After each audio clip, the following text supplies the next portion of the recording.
works. Hey, and we're live. So, welcome to the Operation Grow Show, Season 5, Episode 10, I think it is. Yeah, it is. I hope everybody's doing well. Just quickly put something in chat.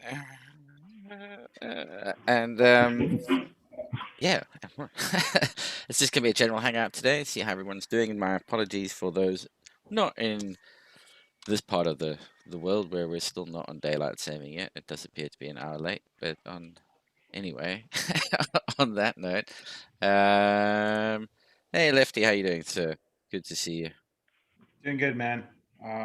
Yeah, missed the show last week. I still haven't caught it yet, and we'll really want to get caught up on the Magma episode and see what he had to say.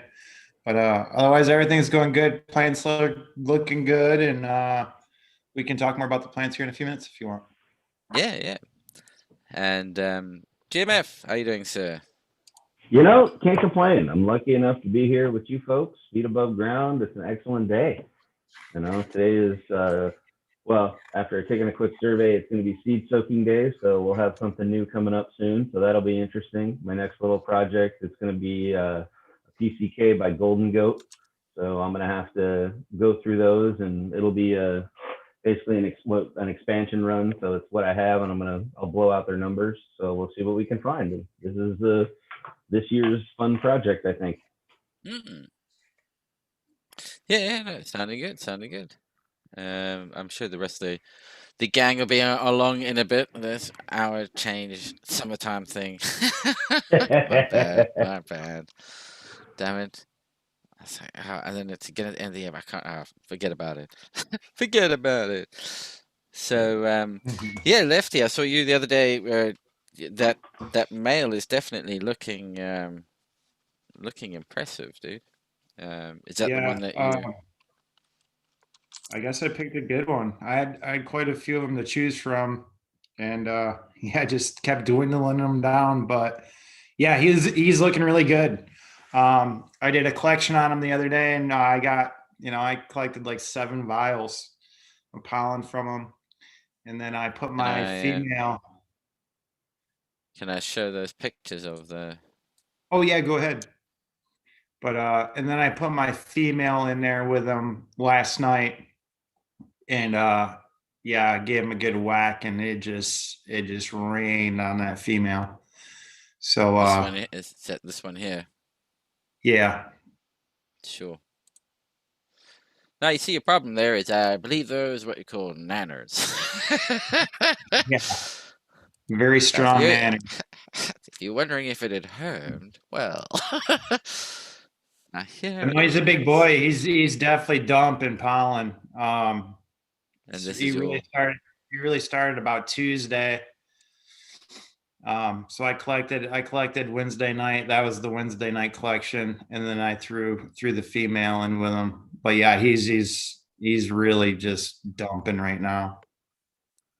That's very nice, very nice. So I should get plenty of F1 seeds out of that pollination. Inbreeding F1s, yeah. Nice. Hey Raptor, how you doing, sir? Hey everyone, good morning, good evening, wherever you are in the world. Hope you're having a good one. Yeah, just jumped in. Yeah, doing pretty good. Really excited for, it's actually going to be week 7 in a couple hours for my tent, so it should be all set up. How's it going, Keith? Yeah. Very excited for the Scarlet Begonias. Like I mentioned before, they're giving off very green apple scents, and one's more of like it's so hard to, just more of a like a fall spice, apple fall spice, almost like a combination of all those scents, those spicy scents, not just like focusing on one or the other. But that's the larger one. I call her the Amazon, just because she takes up like saying 2/3 of the tent is probably like putting it on a low scale. She's the freaking beast. Yeah, yeah. I really like that one. Yeah. It's big mentioning Amazon. Sorry, man. I watched that Snyder's cut, whatever it is. Oh my gosh. Mhm. I could have cut the whole Amazon bit out. But anyway, yeah, sorry, carry on. No, it's all good. I haven't seen it yet, so I know I'm not gonna bother with that. Triggered. I'll invest my time I'm in some, just like, 4 hours long, man. Jesus. I'll invest my time in getting more automated, like I mentioned to you before. So Mm. yeah, hopefully we'll get into that much later. But yeah, it's I'm really looking forward to that, working with that one more so just because it was so vigorous. Like whatever I did to it, it just took it and then rode with it. Just like, nah, that just made me stronger. Like whatever you do, you're just making me stronger. So I like having that genetic there to just work with. And the second one is much smaller, 20, like probably like taking up, gosh, almost 20% of the tent. Yeah, 33%. Yeah. But it's really cool because that one has the most the scent I really like the most. It's like a sour green apple, like a Granny Smith, like, and it just hits with an end notes of caramel. Because and I actually it was so weird because I was getting that like very sweet scent, and I was like, why is it like this? I didn't really, when I was mentioned something to Jeff, he didn't really say anything about sweetness. It was more of the spicy aroma. And then when I was reading on his site, it said, and at the very bottom, probably like with an asterisk next to it, like it sweetens up in heated up environments, like higher heat environments. So California, naturally, my room is just like more warmer than most, and even winter's the best runs that I ever do. And yeah, I'm glad I ran this one for my winter run because it's pulling out those scents. I think if it's definitely going to be a keeper in my grow. So I'm very excited. I'm gonna work with those. I'm gonna try to just back cross them just to be familiar with that. Not really trying to. We'll see what happens. Basically, I'm in the more of trying to understand everything phase. So yeah. And then once I see more qualities that I like, see how stable it is, I'll understand it more through growing it in multiple stages of the year, all the seasons. I'll understand it more and more. I'll know when to pick it out and when to grow it on which season's best. And yeah, I'm excited to just cross it with other things because I really like that green apple scent. And if I can work that with its sister, and just have it be a little like at least 50% of what the Amazon had. Like if I could just get that, and it would be perfect. It would just be absolutely perfect. I could have 2 or 3 of those in a 3x3, and they would just dominate and do just fine. Like 4 would be kind of pushing it if even I had 50% of that Amazon freak girl. But yeah, that's basically where I'm at with all that. And I'm actually in the middle of purchasing my tents. So Nice. I'll leave it to our guest. I hope you're doing well, Keith. Haven't seen you in a bit. Hey, buddy, how's it going? Yeah, it's going great, guys. Sorry I've missed the past few shows. Hey, no, all good, man. I believe you're the man to go to for lighting and bathroom nests. Yeah, the edible man, challenge good got man. out of control, man. That must have been after the cameras got switched off. Yeah, because what you did one towards the end, I thought, yeah, that's like, yeah, that's only gonna kick in after the show's finished. That's what happened. Yeah, I would say the last 2. And I for everybody who doesn't know, I took five 50 milligram edibles on the EO show the week before last, I guess, or last week or something. But the last two only kicked in like afterwards. Like I hung out for about 45 minutes and then I was just like, peace. I did the Irish goodbye. Just get up and go. Excellent. I'll just pop into the bathroom. Never Yeah, come back. man. It So was apart fun from though. that, yeah, how you doing? So how's life in Colorado treating you?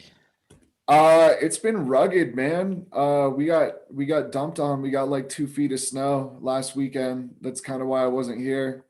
Mm. So yeah, it was pretty gnarly. Like you couldn't really leave your house for a couple of days. Wow. Yeah. I think this place would definitely have a hard time with 2 feet of snow. What had happened? Yeah. Yeah. Someone got stuck out in the road out in front of my house. And I could just hear the tires spinning for like 15 minutes. And I was like, oh, fuck. So I put on a jacket and my snow boots and I went out there and I'm fucking high stepping down my driveway, like feet sinking like 2 feet in the snow. And I had to go help them push their car out, man. Good man, good man. Yeah, it felt like a good deed for the day, but it was fucked up, dude. They didn't say thank you. I was like, okay. So you phone the cops, you go, hey man, I just helped push this car and I'm sure I heard a small child knocking on the inside of the boot. Sorry, trunk. I'm just like, Merry Christmas, man. You're fucking welcome. Godspeed. Damn. But other than that. Other than that, everything's going great, man. Yeah. Blacksalemarket.com. We've got a little sale going on right now, so check it out. Excellent. Excellent. Still doing the Embracing Organics show every Thursday. Trying to move forward with some other projects, man. Trying to work on the Photoshop skills, trying to work on the YouTube game. Looking at getting a good microphone and starting to try to do videos like LED videos and stuff like that. I don't know. Just keeping busy. I see there's a question from chat. So what is your limit on the edibles? Oh, it's like even 100. I was nervous about 100. And then like I was feeling pretty good. And just as like a laugh, I said, like, if we get to 150 likes, I'll take the third one. I'll take 150. And it's just like people got inspired because usually we get maybe like 100 likes during the live show. And we were at like 60, like halfway through the show. And all of a sudden it was at 150 in like 5 minutes. And then it got up to 200. So I had to take another one and then 250. And that's when I had to take the last one, which I'll never do again. See, signaling to Dad, kill the show. Yeah. Can't get to 300, please. No, man. I mean, it's like I said, man, weed's it's not gonna kill you. It's not really gonna hurt you, but we take this plant to make our lives better, not worse. And I definitely did not have a good night.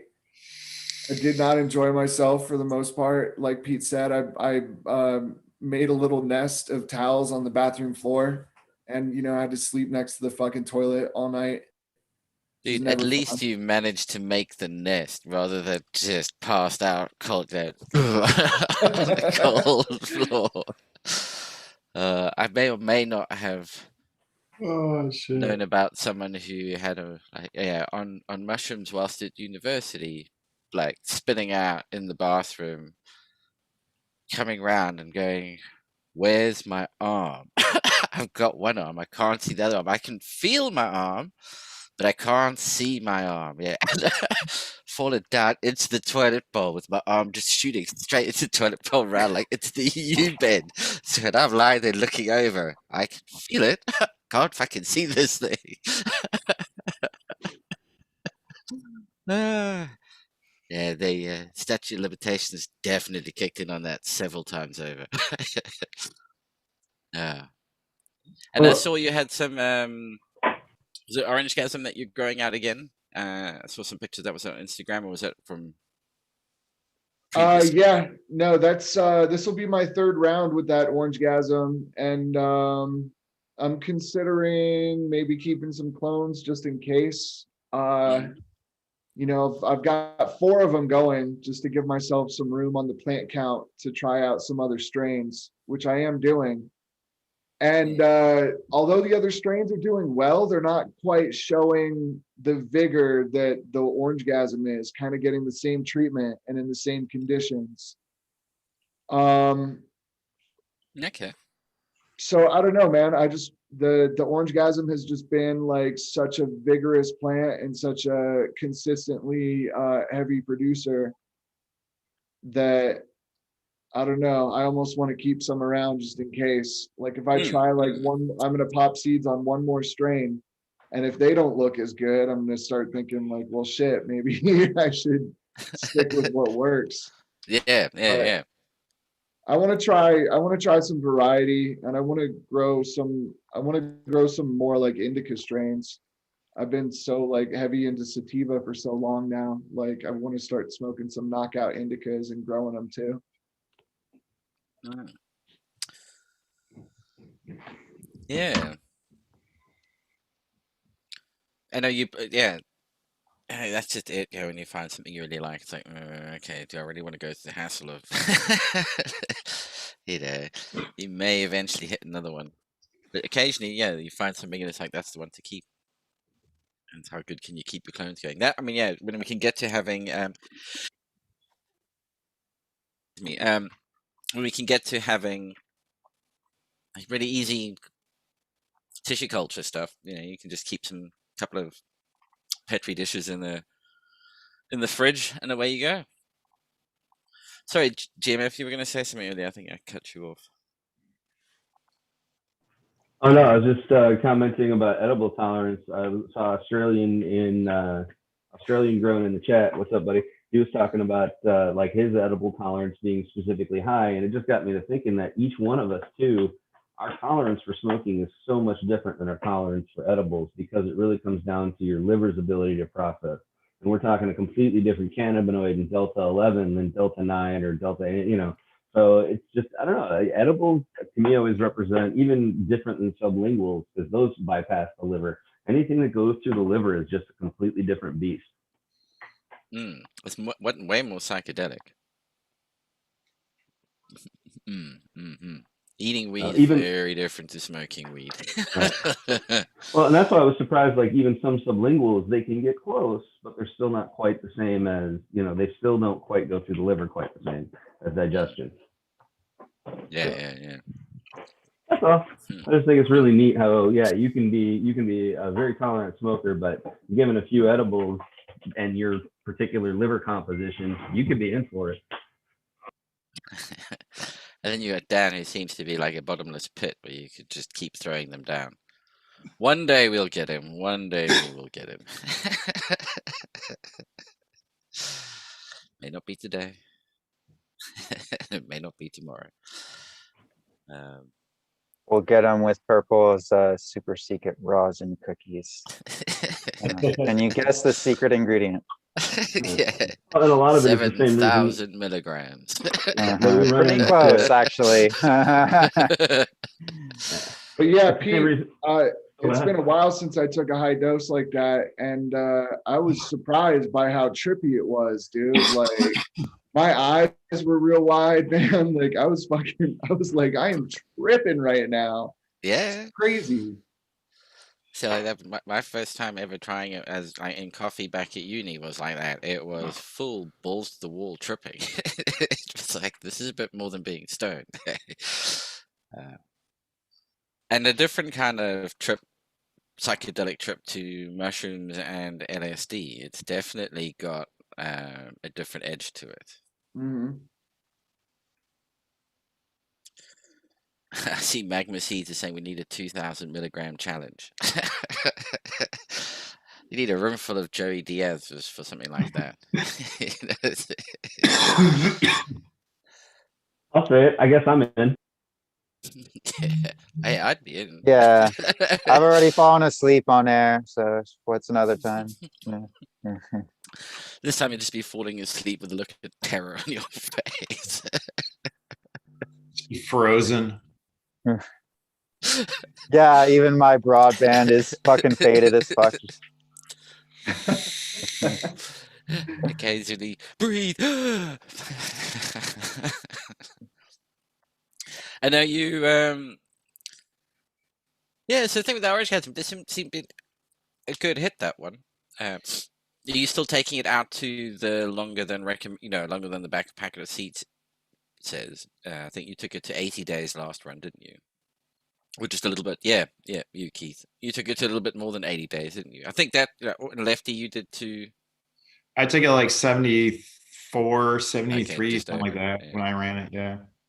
Yeah, I let it go, I think 74 the first time, and then around 80, 82 the second. And honestly, I'm not seeing much difference in like the effect or the flavor, the smell. Mm. Maybe the stuff that went like a week longer is a little bit more mellow, but I'm not seeing any major differences, honestly. And like aside from maybe putting on a little bit of extra weight, I wasn't seeing a whole lot of change in the flowers, you know. So yeah, I don't know. Next time maybe I'll do 75, but I probably won't go over 80 again. It didn't seem to have too much of an effect. Yeah, there's a point of diminishing returns where you've got to figure out.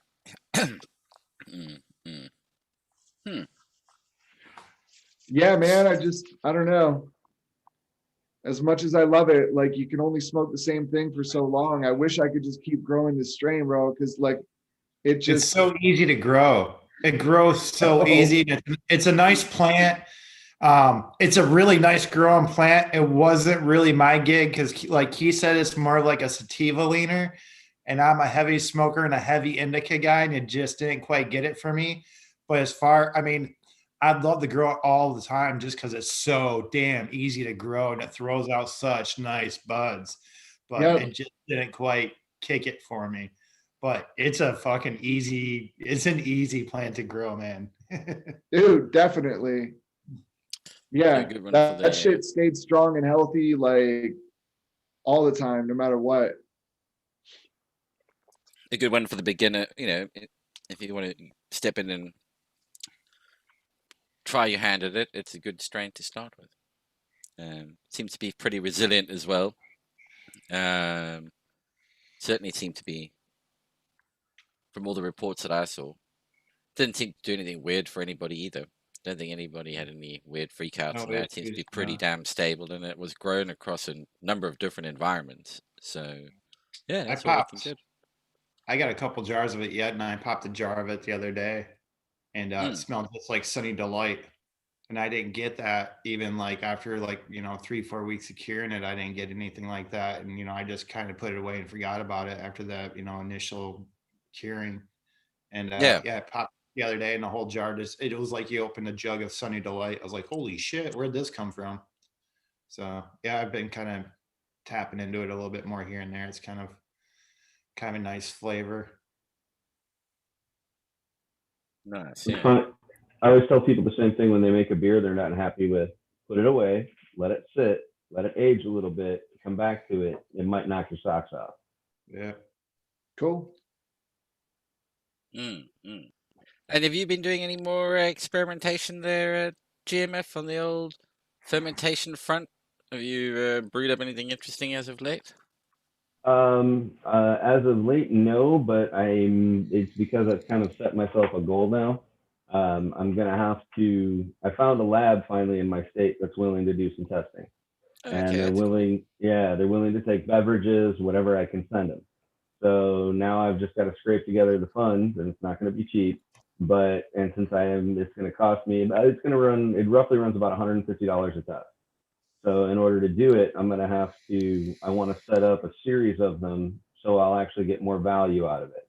That way, I'm not just sending them a one-off sample. I'm sending them 4 or 5, and I can actually get a comparative analysis between them. So Basically, I'll be sending them an infused kombucha, but using a couple of different methods. And then I'll also be sending them a sample of the fermented, not cobbed, but fermented.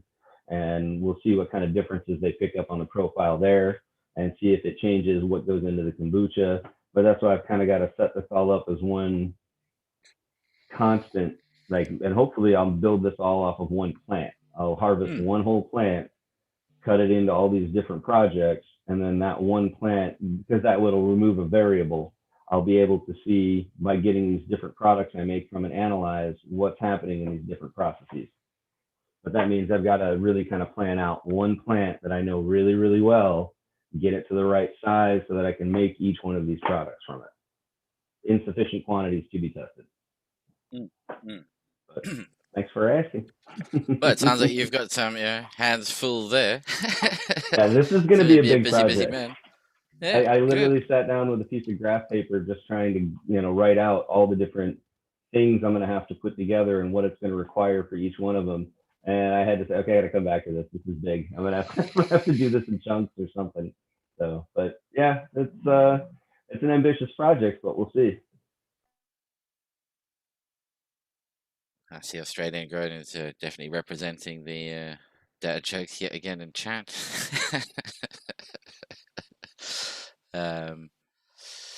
So you're I know the mystery grower at least has got some seeds in the garden. Is looking at just had some random ones in the garden and looking at popping some of the breeding line F1s of cross that they're interested in to see what they get from there, and then to pick out the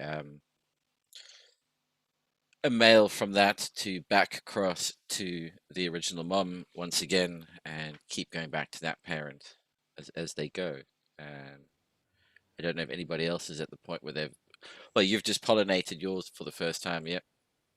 So Yeah. you've got all of that fun to come up. Yeah. And as Seed soon as they're sorting, that's what we need to. Yeah, and I think I'm gonna have a lot of seeds to sort through too. But yeah, as soon as they're ready, I'm gonna go ahead and I'm gonna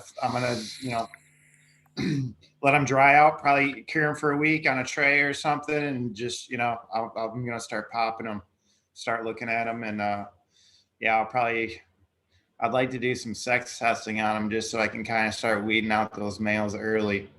It gets kind of expensive, but yeah, I'd like to, get as many looks at some females as I can. I got cuts of the females, but I did lose the male in a cloning foobar. Did you re-veg the one that you've got? I mean, could you take? I mean, what is the success rate of that happening? But you did collect quite a bit of pollen as well. I got a lot of pollen, and if I ever happen to back cross, I'd back cross to the mom because I'd be back crossing for the banana Turks.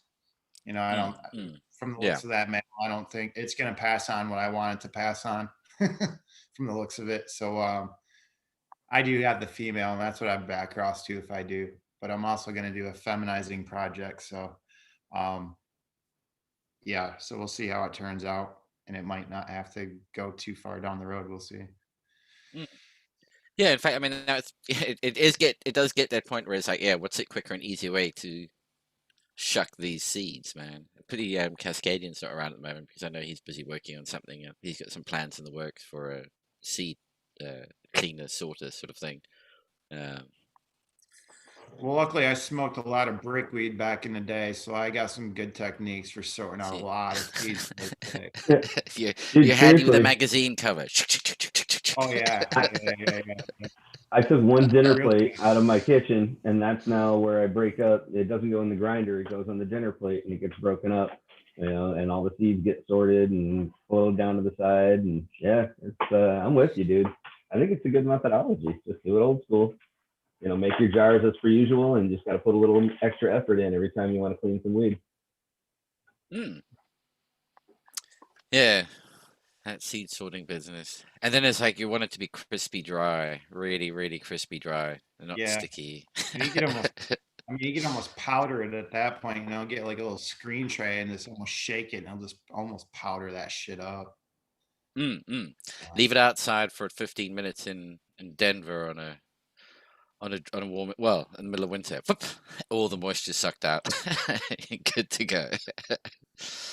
I have to do this one time, so if it takes me a couple days to do it one time, it's not that bad. I'm not like a breeder where I have to do this shit day after day after day after day. So yeah, that could get a little old doing it by hand like that. And it seems if you Yeah. are a breeder or something, an automated shaking device of some sort would be well worth it if that's what you're talking about. Yeah, just like a shake table would work great, I see these sort of like turbulent air goodies, basically just will like they do for rice and that to get the husks off and the seeds will drop to the bottom and then the husks will get blown through the system. Yeah. Yeah. Interesting. I'm sure there's some on YouTube.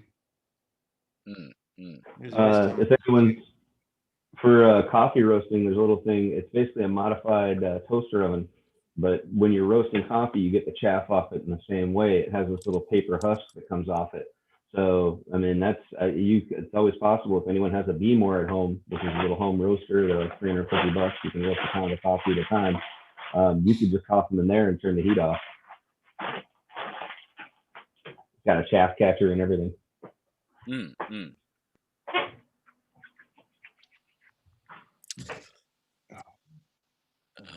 I see Magma was trying to push me towards some links. I'm not sure what. Hitachi Magic Wand as a seed shaker attachment. Of course it does, Chris. Of course it does. Dear old Chris Mertz.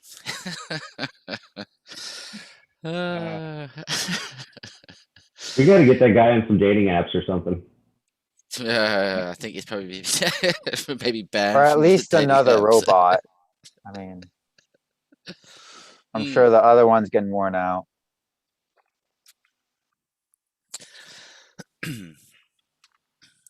My seed sorter or something. Yeah, there's definitely going to be someone's created them as a bit cascading. Yeah, because I know he's got one something in the works on that front.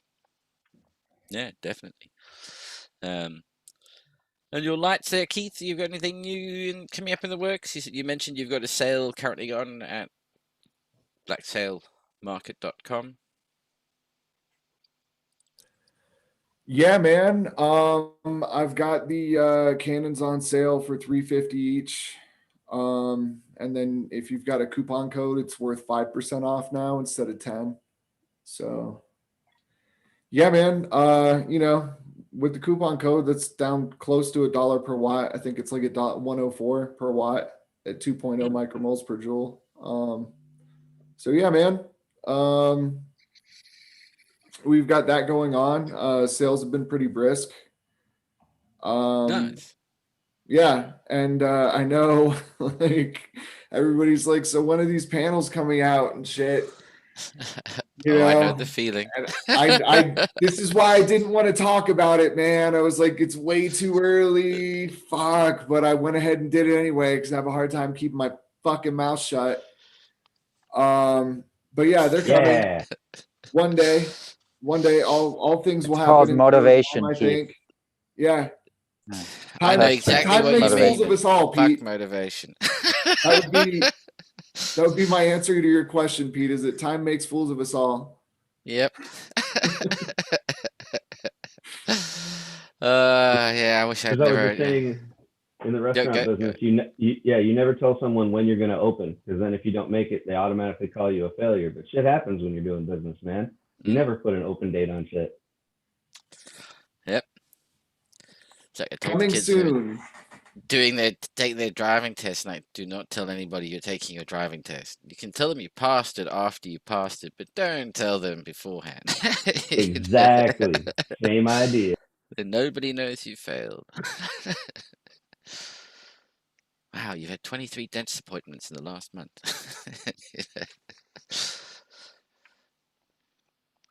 Is anyone making vertical LED lamps? It's a question there from Magna Seeds. That is interesting. I wonder why people aren't. Is it just traditional that we hang lights from the top and they shine down rather than given I mean, it is an interesting idea because the thing with sunlight is the intensity of the sunlight from the top of the plant to the bottom of the plant outdoors, it makes no fucking difference. There's no change in intensity in that short relative distance to how far it's traveled. But in a grow room, the difference between the top and the bottom is quite significant. Everything at the top gets most of the light. But if you could evenly distribute that light the whole way down the plant, could be interesting. I've Just seen coming in- it done, man. I've seen it on. No, go ahead, Keith. Okay. I've seen it done, man. I've seen it on, I think it was the Instagram Miami Mango. And it was a big warehouse. And he had wrapped PLC, that's Pacific Light Concept 6 cob fixtures around the walls. And it's pretty incredible, honestly. Like if you have side lighting lower down, I mean, he had really tall plants, 4 or 5 feet, and instead of having to lollipop them up, 3 or 4 feet, it was just solid, like nug from top to bottom, from having that side lighting. So it's something I'm actually really interested in trying.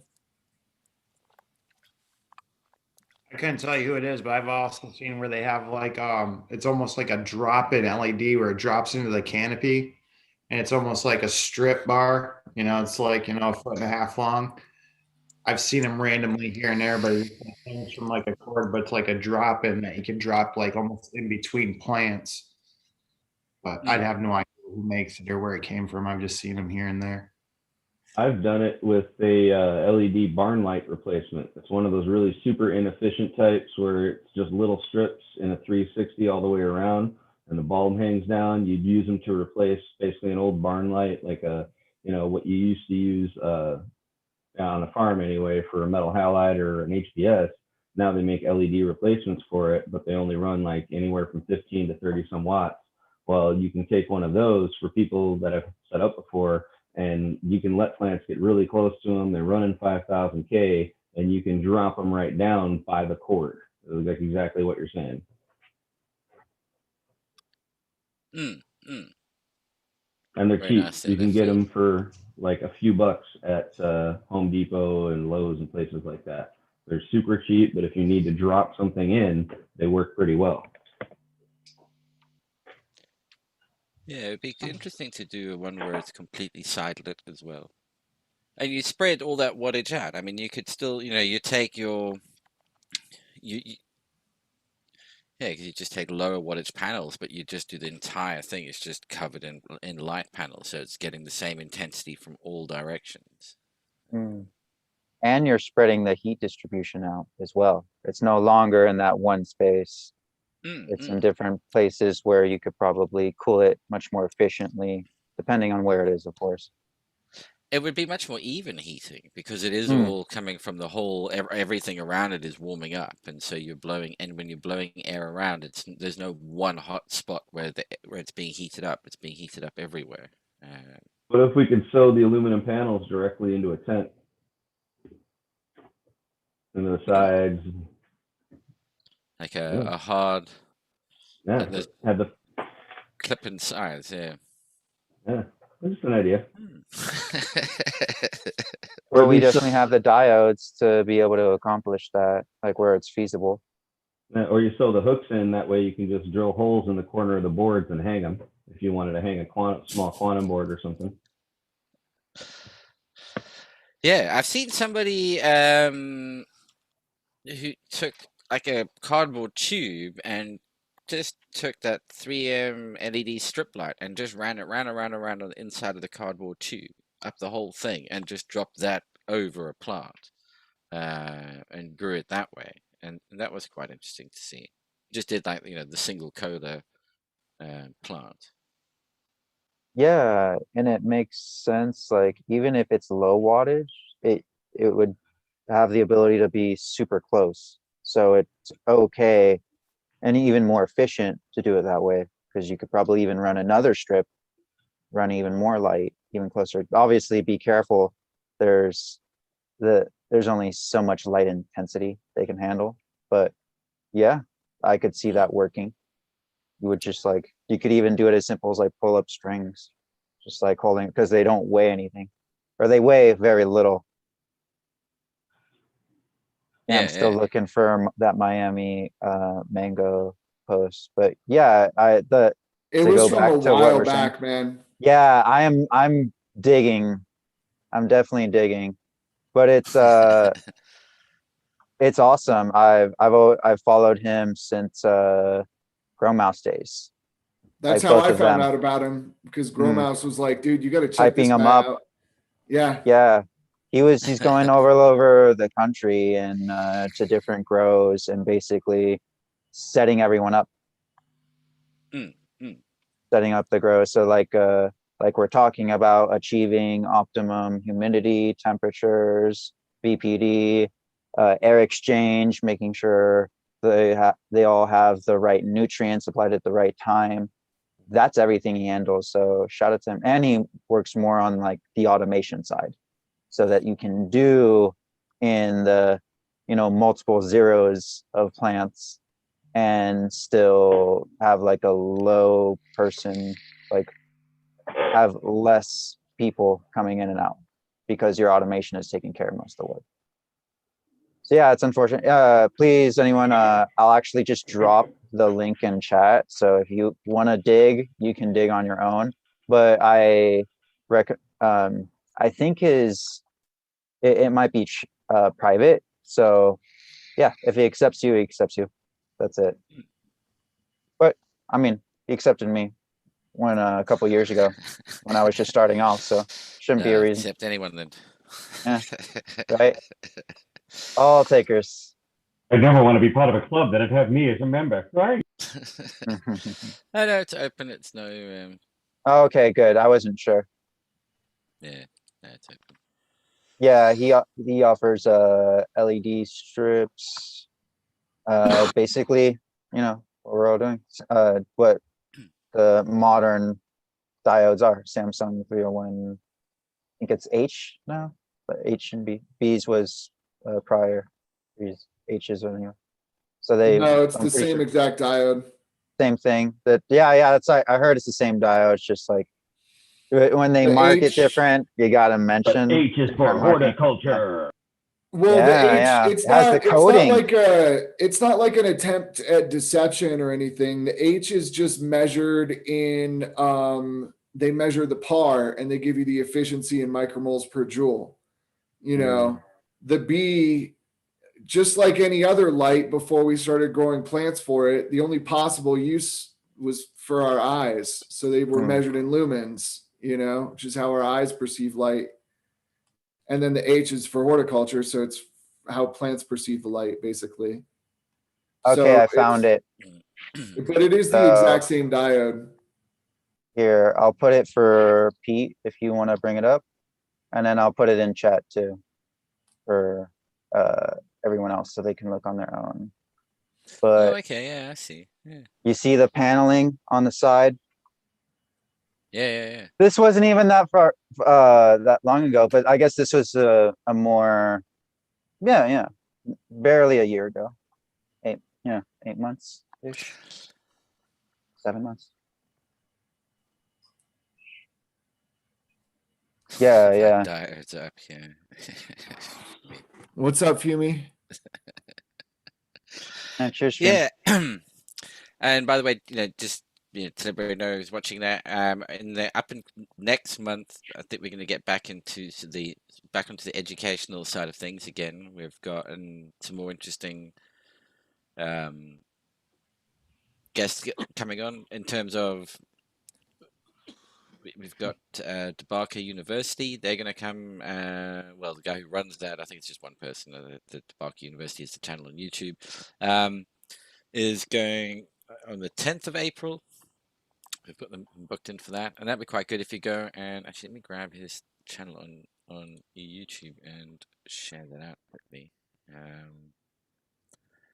Oh, great guest. Yeah, and he's been covering topics really close to what we've been talking about, actually. And I think it would be really interesting to see somebody from the academic side come in and talk about it all. You know, he seems to be purely coming from an academic angle. And so it does bring some interesting insights to that as well. And we're also going to have Khalifa Genetics on to come again talk about breeding and the use of land races in breeding programs, etc. And Cascadian also has more on his series of talks that he wants to be will be giving.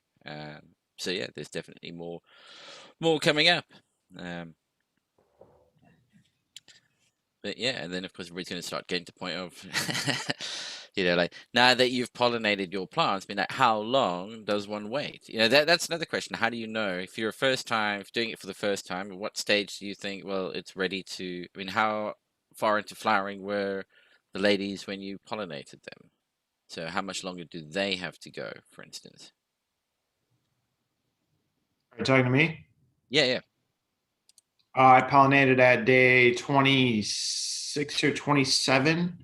I want to say. Mhm. I think it was day 27. I put her in there. Yeah, today's Saturday. Okay. Yeah, no, and I'll let him finish out. I'll let him go until, you know, just like it was any other plant. I'll actually probably let it go longer just so those seeds mature. But I'll just check the seeds, you know, here and there to see how they're doing. Yeah. And when the seeds are ready. I'm growing it for seeds, not for material. Yeah, and the other one is like, do you kick it in back to? Do you leave it on 12/12, or do you up the hours of light again because it's seeded? It's not going to suddenly well, I mean, I don't know, to be honest. You know, does it suddenly decide, oh, I'm not going to feed these seeds if you suddenly kick me back to 18 hours of light again? Or is it going to produce seed? It's got more light. It's got more energy at the end of the day to turn into food to produce bigger seeds or better seeds. I don't know if anybody has any opinion on that. I've made seeds before, and the way I did it before, I've got like 95% germination rate out of all of them so far. Okay. And that wasn't a breeding project. That was just running it like a regular plant, you know, like it was a regular, you know, medicinal, gonna use it for, you know, head stash kind of stuff.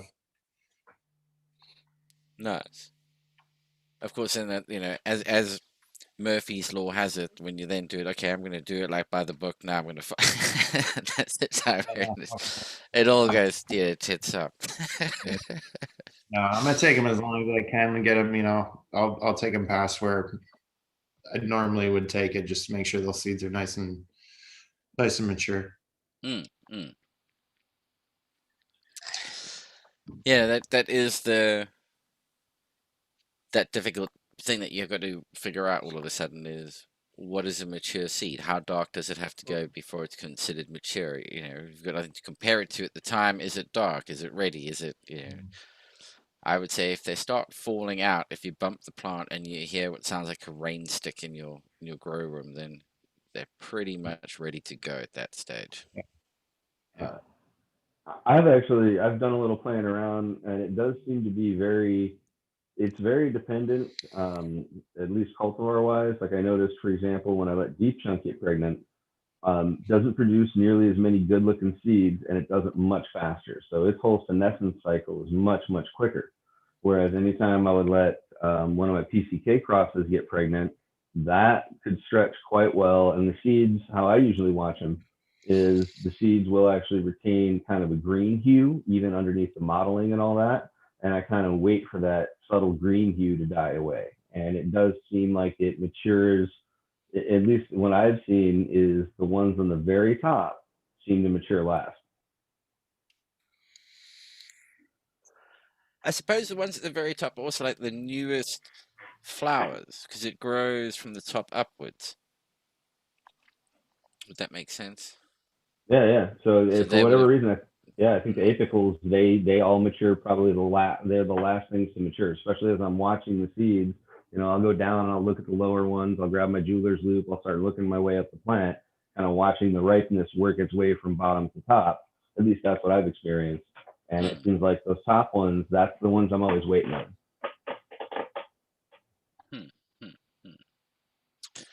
Don't know what anybody in chat's experience with that is.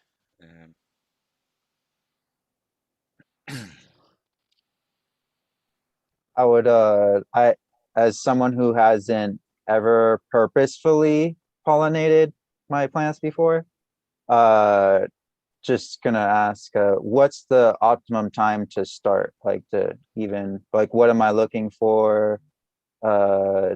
What's, what week am I looking at? What would you guys suggest?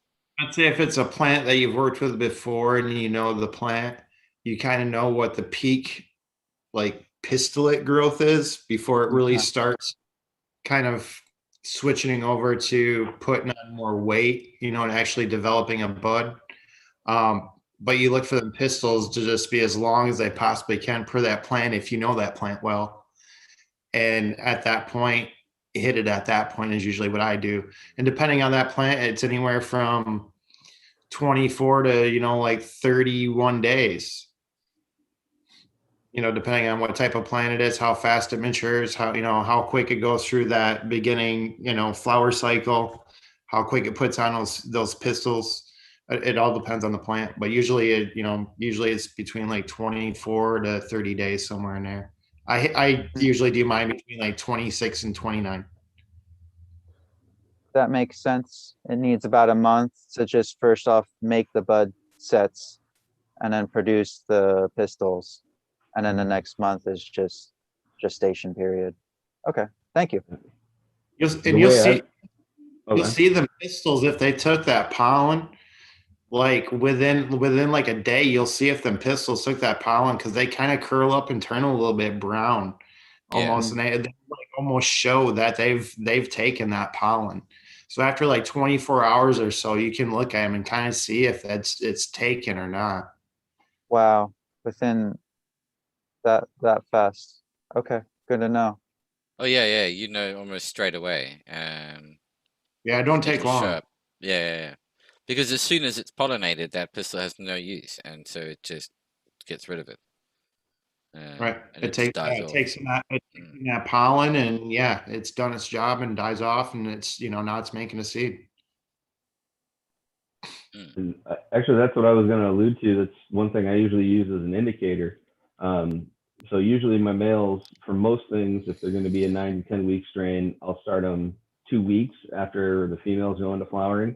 If it's the chunk, I'll usually start it a week after, and then I'll put the male into flower just a little bit behind. But I typically notice that exact ratio, like the more brown pistils you get, it depends on really how seeded you want your weed to be. But depending on if you're trichome farming or you're seed farming, but the more seeds you create, you're going to get more or less viable seeds. You're going to get more seeds overall, but a lot of those are not going to be, really prime, good looking seeds.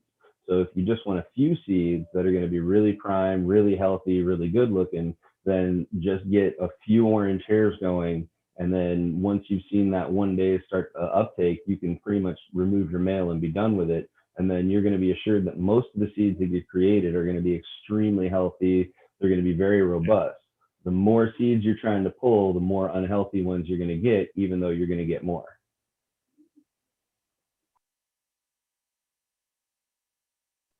That thank you first off, Jim F and Lefty. And then that kind of brings me to another question, like just what that response you had, Jim F. Is there types of cannabis that lend more to being bred with that just will, well, actually, I guess I know this just from knowing, like hearing stories of the Mac. So is there anything you've come across that have just like had no issues like producing more seeds, or even like, it doesn't even matter, more seeds, the most viable seeds and the most robust? And yeah, I don't really care about the number based off just what you were saying. It's more of like, hey, how much are healthy and good to go? Yeah, and if you just want a higher ratio of healthy and good to go, then just don't throw as much pollen. Pull those males Okay. earlier. Don't So let them that's just really good really get overall. going.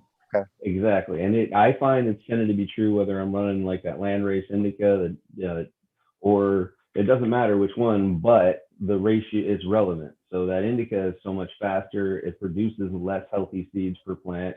It's much stockier and shorter. Obviously, it senesces quickly. So that one I try not to overseed. Really, I try not to over pollinate when I make them. I think it stresses the mom out, actually. I mean, but being that pregnant, I can't imagine how it would be stressful. I'm being sarcastic.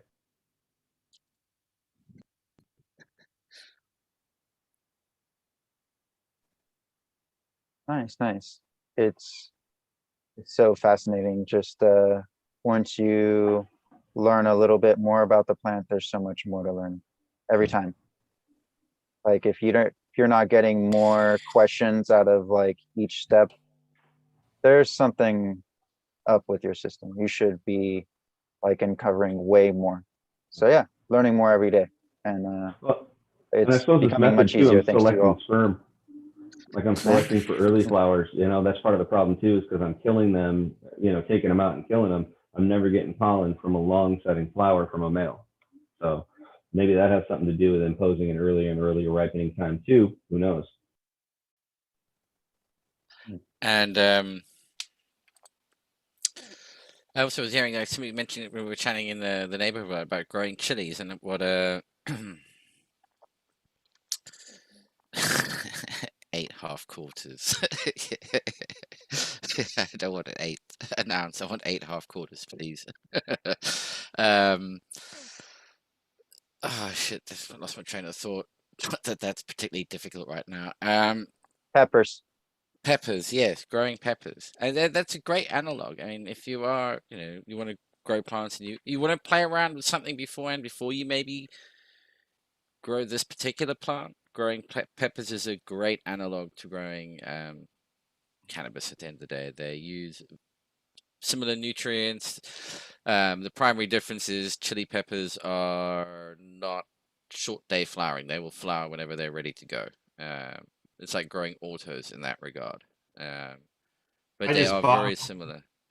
I just bought a bunch of really hot chilies, like really, really Nice. hot chilies. So yeah, that might be something fun to play with out in the greenhouse this summer. Nice. That'd be good Yeah, fun. yeah. I got the Reaper. I got Reapers from the Reaper guy, so it'll be interesting. Okay, cool. Yeah. Ah, a different kind of extract. Then you'd be pressing peppers. This one's the fire, literally. Hey, bro, you want a Again, hot dab? That would be fun. Clear your sinuses and a bit more. Hmm. I'd probably send you to the hospital, really, man, if you're to dab that kind of shit. Well, there is that video of that guy that does a bong rip with the Carolina Reaper or something like that in it, and it's like, what the Yeah. fuck? No way. Look that one up on YouTube. Yeah, Reaper Mm. bong rip. That. Mm, So I would never do a bong rip of a pepper. I don't know what the fuck that's about. But I have been getting into like super crazy hot chicken wings. Like I did the hottest one they have at B Dubs, and that was the Blazing Carolina Reaper. mhm. And like I can definitely like it was crazy shit, but I could definitely go hotter, man. Like, Hey, welcome to the addiction. yeah, See, chili peppers are like tattoos. It hurts, but it's pleasurable. There's something about it that because it's that you get used to it. It's not that it doesn't hurt you. I mean, the really hot peppers, it's not like they don't hurt. They it do gets if you you high. get It kind of gets over you it. high. Oh yeah. Oh, for And sure. after you get through 10 wings, man, like you feel like it's like why do people run marathons? You feel like you did something, I'm alive. you climbed a fucking mountain. Um, I'm bleeding from my eyes, but I'm alive. Yeah. yeah. Shit fire for 2 days. Woohoo! I need to go for a piss. No. Wash your hands. Take the tongs. Yeah. Oh man. I'll send you some peppers, Keith.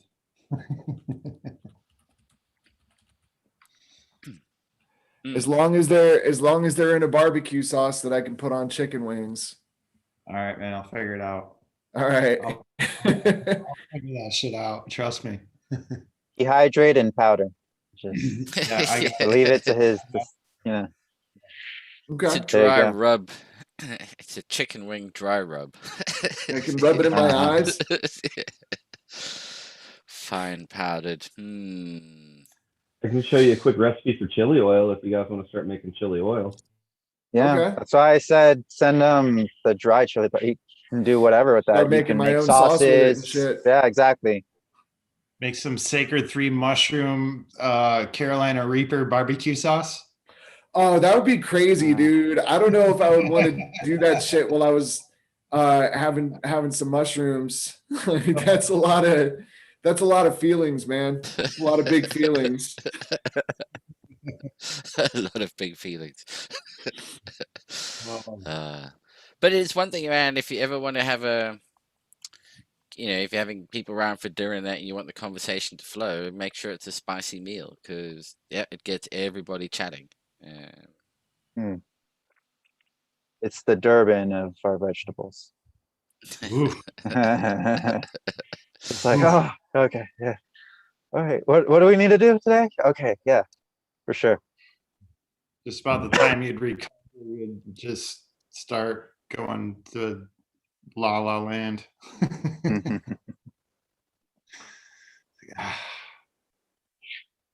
Yeah, fuck, man. I used to not be able to handle peppers at all. But yeah, I actually had this conversation with my friends, and we all came to the same conclusion. Like, it does not end. You just need to get more spicier peppers. Like, it Yeah, just yeah. it's the same thing with cannabis. Like, where we're all searching. Like, okay, that was great medicine, but now I made the rosin, and now I'm losing as much.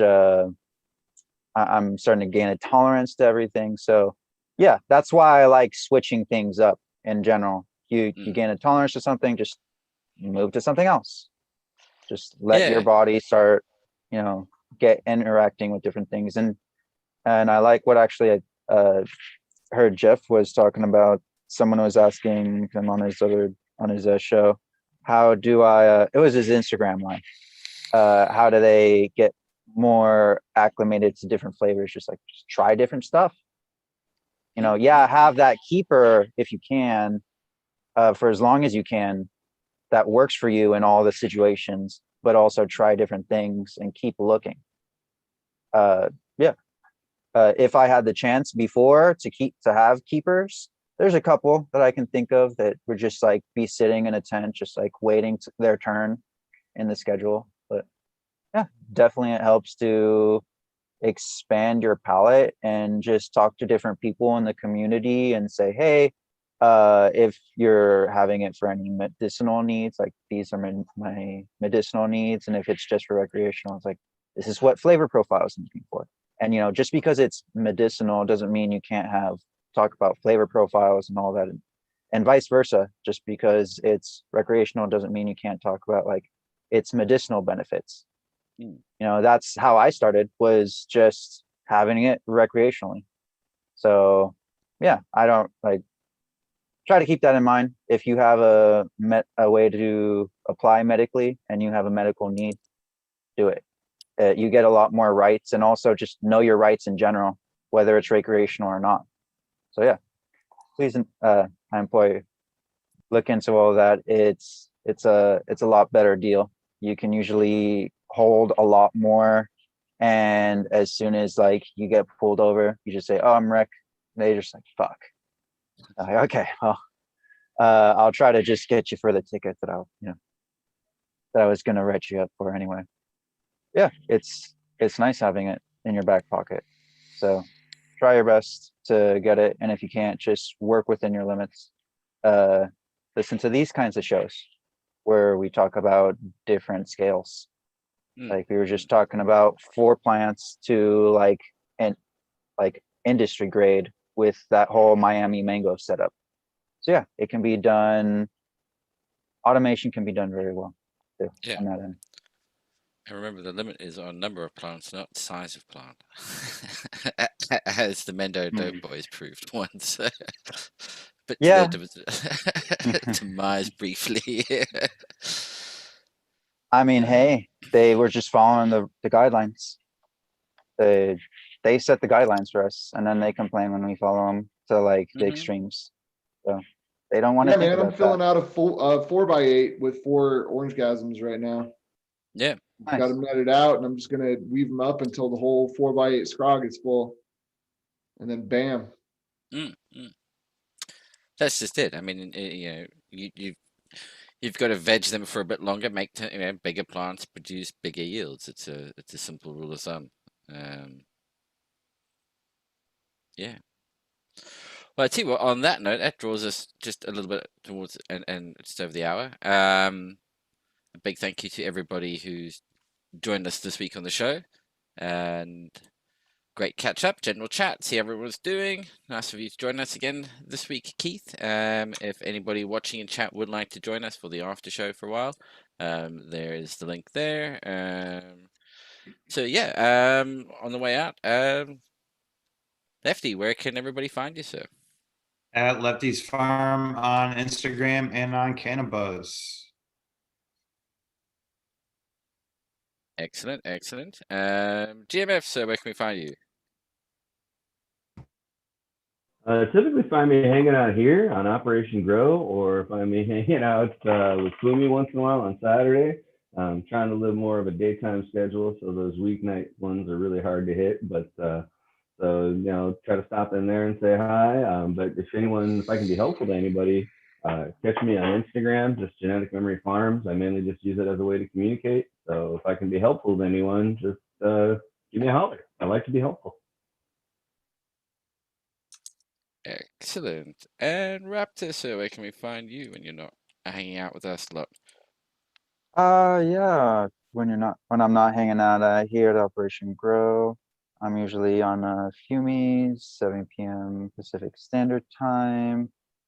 And yeah, usually having a lot of fun there on Tuesdays, Wednesdays, that same time. But yeah, today's Saturday, it's Brews with Bud, so catch us 8 p.m. Pacific Standard Time. Yeah, you'll just see me sipping on a kombucha, hanging out. We have a lot of fun. We'll see what kind of guests we have. Usually this is a free form Saturday, kind of a hangout sesh. So yeah, hope to see you all there. Oh, you can find me at Raptor Grow. All one word, Instagram. And yeah, I need to boost up my cannabis. And especially with this awesome gift from the Embracing Organics and Irie Genetics of Scarlet Begonias. Definitely gonna show the goods. Yeah, shout out. Nice, nice. And Keith, sir, where can we find you, buddy? Blacksalemarket.com and on Instagram and Cannabis at Blacksalemarket. Fantastic. And you can catch me at Operation Grow 2019 on Instagram, at PL Grow Systems as well on Instagram. And yeah, don't forget, if you use the coupon code OG Show when you purchase a Minder unit, you get 10% off, and it's free shipping globally at the moment. So yeah, check it out. And we'll catch everybody next week. So yeah, if you want to jump in for the after show, follow the links. I'll post it one more time. But yeah, thank you very much, everybody, and catch you all next week.